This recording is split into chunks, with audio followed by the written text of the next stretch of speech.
العالمين والصلاة والسلام على سيد الأنبياء والمرسلين أما بعد فأعوذ بالله من الشيطان الرجيم بسم الله الرحمن الرحيم۔ آج سورۃ النحل کی تلاوت ہم نے سنی۔ کچھ حصہ سورۃ النحل کا، سورہ بنی اسرائیل کا، سورہ بنی اسرائیل مکمل، اور پھر اکثر حصہ سورہ کہف کا۔ کثیر مضامین ہیں، انشاءاللہ اختصار کے ساتھ چند ایک باتیں آپ کے سامنے بیان کریں گے۔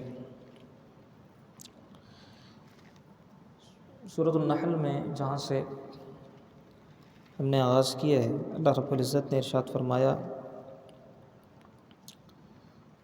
وَلَوْ يُؤَاخِذُ اللَّهُ النَّاسَ بِمَا كَسَبُوا مَا تَرَكَ عَلَى ظَهْرِهَا مِن دَابَّةٍ۔ پھر کچھ آگے چلیں تو فرمایا کہ وَأَوْحَىٰ رَبُّكَ إِلَى النَّحْلِ أَنِ اتَّخِذِي مِنَ الْجِبَالِ بُيُوتًا۔ ایک نشانی اپنی بیان فرمائی کہ اللہ رب العزت نے حکم دیا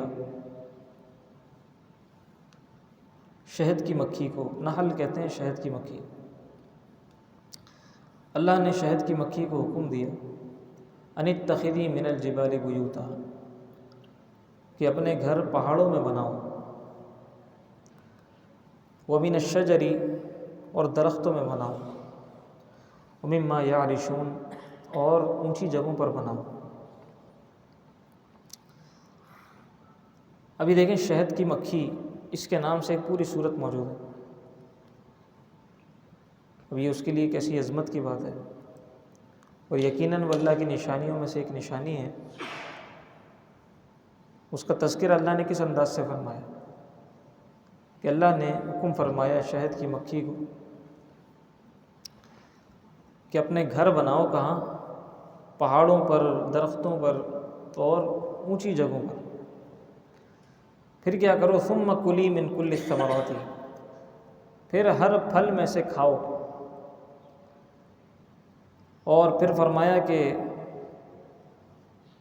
یخرج من بطونها شراب مختلف الوانہ، کہ پھر اس کے پیٹ میں سے نکلے گی ایک پینے کی چیز، مختلف الوانها، جس کے رنگ مختلف ہوں گے۔ اور پھر کہا فیہ شفاء للناس، یہ جو اس کے پیٹ میں سے پینے کا مادہ، ایک سیال چیز نکلے گی مختلف رنگ کی، اس کے اندر اللہ نے شفا رکھی ہے۔ اور پھر اس کو اپنی آیت کے طور پہ ذکر کیا، نشانی کے طور پہ ذکر کیا، فرمایا ان فی ذلک لآیۃ لقوم یتفکرون، غور کرنے والے لوگوں کے لیے اس میں اللہ کی نشانی موجود ہے۔ تصور کریں نا کہ ایک مکھی، اس کے جسم کے اندر، اس کے پیٹ میں اللہ نے وہ کون سا مادہ رکھا ہے۔ وہی پھل آپ کھائیں تو اس کی تاثیر کچھ اور ہے، لیکن اسی پھل سے رس لے کر جب شہد کی مکھی کے وہ پیٹ میں چلا جاتا ہے رس، پھر اس کے بعد وہ شہد کی صورت میں باہر نکلتا ہے تو اس کی تاثیر کچھ اور۔ تو یہ کون سی مشینری اندر کار فرما ہے؟ اللہ کی نشانی ہے۔ آپ دیکھیں نا، ایک درخت کا پتا ہے، اس کو بکری کھاتی ہے، دودھ بناتی ہے، ہرنی کھاتی ہے، اسی سے مشک بناتی ہے۔ شہد کی مکھی اسی درخت کے پھول کو چوستی ہے، اس سے شہد بنا دیتی ہے۔ تو ایک ہی رس نکل رہا ہے جس سے مختلف چیزیں بن رہی ہیں۔ یہ کون سی اندر وہ ایک کنورژن، ایک فیکٹری ہے جو کسی کو شہد میں کنورٹ کر رہی ہے، کسی کو مشک بنا رہی ہے، کسی کو دودھ بنا رہی ہے، کسی کو گوشت بنا رہی ہے، کسی کو کچھ بنا رہی ہے۔ تو یہ اللہ کی یقیناً نشانیاں ہیں، اور نشانی کے طور پہ اللہ نے ذکر کیا ہے۔ آگے پھر فرمایا مختلف نشانیاں ذکر کی ہیں یہاں پر۔ آگے پھر ایک نشانی اور ذکر کی، واللہ اخرجکم من بطون امہاتکم لا تعلمون شیئا، وجعل لكم السمع والابصار والافئدہ لعلکم تشکرون۔ اللہ نے تمہیں تمہاری ماؤں کے پیٹ سے جب پیدا کیا ہے تو اس وقت تم کچھ نہیں جانتے تھے، تمہیں کچھ بھی نہیں پتہ تھا۔ اللہ نے تمہارے کان بنائے، تمہیں سماعت عطا کی، تم سننے لگ گئے، والابصار تمہیں آنکھیں عطا کی، تم دیکھنے لگ گئے، والافئدہ تمہیں دل عطا کیا جس سے تمہاری جو ہے زندگی قائم ہے، لعلکم تشکرون، تاکہ تم اللہ کے شکر گزار بندے بن جاؤ۔ آگے چل کر پھر نشانی ذکر کی کہ واللہ جعل لکم من بیوتکم سکنا، اللہ نے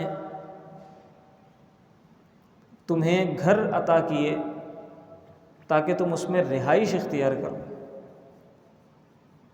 یعنی وہ چیزیں جو ہمارے درمیان ہمارے سوسائٹی میں کامنلی پریکٹس ہو رہی ہیں، جو ہم جن کو عام سمجھتے ہیں کہ بس ہو گیا، یہ تو ہوتا ہی ہے، یہ تو رواج ہے، اور ان پہ غور نہیں کرتے، اللہ نے ان کی طرف متوجہ کیا کہ ان پر بھی غور کرو۔ تم پیدا ہوئے تھے اس وقت تمہاری کیا صورتحال تھی؟ یہ جو جس گھر میں تم رہ رہے ہو، یہ گھر بنانا تمہیں کس نے سکھایا ہے؟ اور اللہ رب العزت نے تمہارے لیے اس گھر کو مٹی کے وہ ایسا کیا ہے کہ تم اس کے اندر رہائش اختیار کر سکو، اس کو مضبوط بھی بنایا ہے، تم اس میں آرام سے سکون سے رہ سکو۔ تو یہ سب نشانیاں ہیں۔ واللہ جعل لکم من بیوتکم سکنا وجعل لکم من جلود الانعام بیوتا تستخفونہا یوم ظعنکم ویوم اقامتکم۔ پھر آگے چل کر یہ بتایا کہ جو جانوروں کی کھالیں ہیں ان کو تم کس کس طرح استعمال کرتے ہو، کیا کیا تم ان سے کر لیتے ہو، ان کے بالوں سے تم کیا کیا کر لیتے ہو، اپنے کپڑے بنا لیتے ہو، اپنے جوتے بنا لیتے ہو، نہ جانے کیا کیا تم اس کو پہننے اوڑھنے کا سامان بناتے ہو، کس کس طرح تم اس کو استعمال کرتے ہو۔ تو یہ سب اللہ کی نشانی ہے، ان پہ غور کرو۔ یعنی یہ جو کچھ ہے زمین میں سب بنی آدم کے لیے اللہ نے رکھ دیا۔ پھر فرمایا آگے چل کر کہ وَيَوْمَ نَبْعَثُ فِي كُلِّ أُمَّةٍ شَهِيدًا عَلَيْهِمْ مِنْ أَنفُسِهِمْ وَجِئْنَا بِكَ شَهِيدًا عَلَى هَؤُلَاءِ۔ نبی علیہ السلام کی ایک پیاری صفت، پیاری نعت اور حضور کی تعریف اللہ نے ذکر فرمائی کہ جس دن ہم اٹھائیں گے لوگوں کو، وَيَوْمَ نَبْعَثُ فِي كُلِّ أُمَّةٍ شَهِيدًا، بعثت والے دن ہر امت سے ایک گواہ ہم لے کر آئیں گے، ہر امت سے ایک گواہ لے کر آئیں گے۔ وَجِئْنَا بِكَ شَهِيدًا عَلَى هَؤُلَاءِ، اور جب حضرت عیسیٰ علیہ السلام کی امت سے گواہ آ جائیں گے، حضرت موسیٰ علیہ السلام کی امت سے گواہ آ جائیں گے، جب سب کی گواہی ہو جائے گی، وَجِئْنَا بِكَ شَهِيدًا عَلَى هَؤُلَاءِ، پھر ان سب کے اوپر گواہ پھر آپ کو لے کر آئیں گے۔ یہ حضور کا مقام ہے۔ یعنی ہم تصور کریں، گواہ وہ ہوتا ہے کہ جو واقعے کے وقت موجود ہوتا ہے، وہی گواہ ہوتا ہے۔ بھائی ہم کسی واقعے کے وقت موجود نہیں تھے، کسی وقوع پر موجود نہیں تھے، کوئی واقعہ ہو گیا، ہم گھر پہ تھے، اور جا کر ہم بولیں کہ بھائی میں گواہی دیتا ہوں کہ یہ ایسا نہیں ایسا ہوا تھا، کوئی ہماری گواہی مانے گا؟ کوئی بھی نہیں مانے گا، بولے گا آپ تو تھے ہی نہیں، آپ کو کیا پتا۔ وقوع کے وقت جو موجود ہوتا ہے، جو دیکھ رہا ہوتا ہے، جس کے سامنے ہو رہا ہوتا ہے، اس کی گواہی مانی جاتی ہے، جس کو علم ہوتا ہے۔ یہ ساری امتیں نبی علیہ السلام سے پہلے گزر چکی ہیں، لیکن نبی علیہ السلام کا پروٹوکول ہے، آپ کی تکریم ہے کہ ان سارے گواہوں کے اوپر پھر آپ کو بطور گواہ لایا جا رہا ہے کہ اب آپ گواہی دیں ان سب کی، حالانکہ یہ سب تو پہلے گزر چکے ہیں۔ تو نبی علیہ السلام کے سامنے سب کچھ واضح ہے۔